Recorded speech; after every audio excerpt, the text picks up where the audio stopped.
அன்பு நண்பர்களே வணக்கம். நான் உங்களுடைய ஜோதிடர் வாஸ்து நிபுணர் ஸ்ரீராம் ஆதித்யா. சிம்ம ராசிக்கு இந்த மாதம் எப்படி பலன்கள்லாம் இருக்குது அப்படிங்கிறத பார்ப்போம். சாதகமான கிரகங்கள் அப்படின்னு பார்த்தா செவ்வாய், புதன், சுக்கிரன் இந்த கிரகங்கள் உங்களுக்கு சாதகமாக இருக்குது.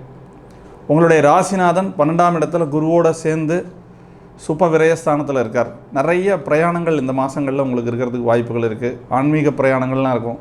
திட்டமிடாத பயணங்கள்லாம் திடீர்னு போய் ஒரு கோவிலில் போய் சந்திக்கக்கூடிய தரிசனம் பண்ணக்கூடிய வாய்ப்பு உங்கள் நண்பர்களோடு சேர்ந்து இருக்கும். நல்லா என்ஜாய் பண்ணுங்கள். செலவுக்கேற்ற வரவு இருக்கும். எந்த அளவுக்கு செலவுகள் அதிகமாக இருக்கோ அதுக்கேற்ற வரவு இருக்கும். ஆல்ரெடி சிம்மராசி நேயர்களுக்கு நிறைய செலவுகள் உண்டு. 6 கூடையவர் 8 இருந்து 2ஆம் இடத்தை பார்க்குறாரு. அதனால் நிறைய ஆல்ரெடி செலவு பண்ணிகிட்டு இருப்பீங்க. ஸோ அதனால் வரவுக்கேற்ற செலவுகள் இந்த மாதம் ரொம்ப நல்லாயிருக்கும். அதுவே நல்ல விஷயம். மைண்டில் ஒரு ஃப்ரீனஸ் இல்லை அப்படின்னு சிம்மராசி நேயர்கள் ஃபீல் பண்ணுவாங்க. ஏன்னா ராசிநாதன் 12, 6 கூடையவர் 8 2ஆம் இடத்தை பார்க்குறார், 5 கூடையவர் 12. இதெல்லாம் இந்த மாதிரி கிரக அமைப்புகள் இருக்கிறதுனால மனசு ஃப்ரீயாக இல்லைன்னா கடலில் குளிங்க. கடல் பக்கத்தில் இருந்ததுன்னா போய் குளிச்சுட்டு வாங்க. அல்லது உப்பு நீரில் உங்களுடைய வீட்டில் அழகாக பக்கெட்டில் போட்டு கலக்கி வாரத்துக்கு ஒரு நாள் உப்பு நீரில் குளியல் போடுங்க. அது உங்களுக்குள்ளே இருக்கக்கூடிய தோஷங்களை எல்லாம், நெகட்டிவ் எனர்ஜியெல்லாம் நீக்கி ரொம்ப அற்புதமாக ஒரு ஆனந்தத்தை கொண்டு வந்து தரும். சிம்மராசி நேயர்கள் ரொம்ப நிதானமாக ட்ராவல் பண்ண வேண்டிய காலம் இந்த காலகட்டம். என்ன காரணம்னா உங்களுக்கு எல்லாம் பெருசாக செஞ்சால் தான் பிடிக்கும். அதனால் சிறுசாக எதுவுமே சிந்திக்க மாட்டீங்க. அதனால் ரொம்ப நிதானமாக ட்ராவல் பண்ண வேண்டிய நேரம். இருக்கிற தொழிலை மெயின்டைன் பண்ணுங்கள். புதுசாக எந்த விதமான முயற்சிகளும் பண்ண வேண்டாம். இருக்கிறத மெயின்டைன் பண்ணுங்கள். ரொம்ப நல்லாயிருக்கும். மீனாட்சி, காமாட்சி போன்ற பெண் தெய்வ வழிபாடுகள் இந்த காலகட்டத்தில் உங்களுக்கு ரொம்ப அதிர்ஷ்டத்தை தரும்.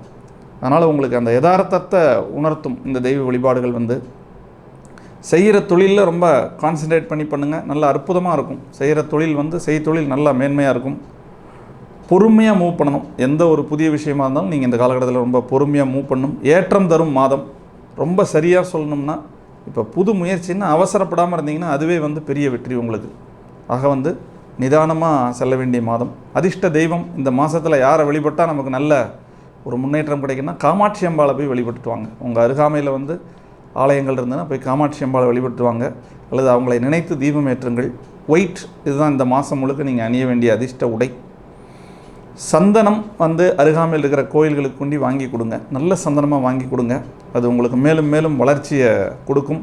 சந்தன வாசனை எப்படி இருக்கோ அந்த மாதிரி வாழ்க்கையில், நம்மளுடைய வாழ்க்கையில் ஒரு வசந்தம் வீசட்டும். ஸோ வெற்றிகரமாக இருங்க. இந்த ஆடி மாதம் முழுக்க சொன்ன பரிகாரங்களை செய்து வெற்றியோடு வாழ வாழ்த்துக்கள். வாழ்க வளமுடன்.